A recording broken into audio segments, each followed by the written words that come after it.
Hello there, it's Grandma Laurie. Today's story is Hamster Rescue Squad. Where does this go?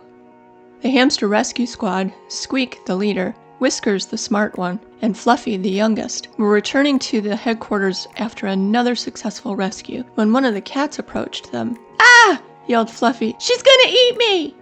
"I am not," said Olivia. "I'm a pacifist. I don't eat anything but the food Mom puts down." "Phew," said Fluffy. "Guys, I need your help. You know this house better than anyone. Who does this belong to?" Olivia asked. Olivia held up a pocket watch. "Where'd you find it?" asked Squeak. "Basil and Malcolm were playing with it," Olivia said. "I know it doesn't belong to either of them, and I've never seen any human wear it." Whiskers pondered in the background. "May I see it, please?"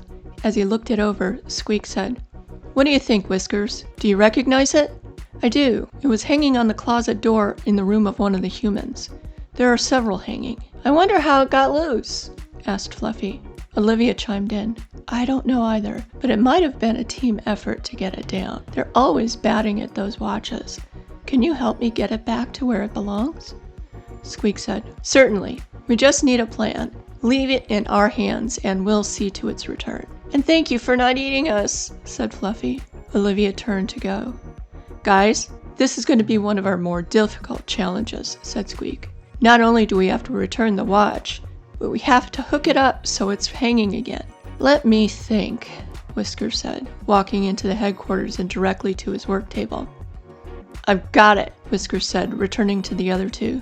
They huddled together and agreed on a plan. Fluffy ran into the storage room and grabbed more rope and a pair of pliers. "Let's go," Squeak said. The three ran into the bedroom with the watch. Whiskers climbed to the top of the nightstand and tied the watch to a rope. On the other end, Squeak opened the clasp on the necklace part and tied the other end of the top to it.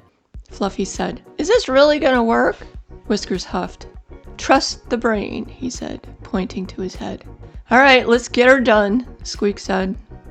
Whiskers slid the pocket watch down the rope to the opened clasp, where it settled nicely. Then Fluffy took off the rope, and Squeak used the pliers to close the clasp.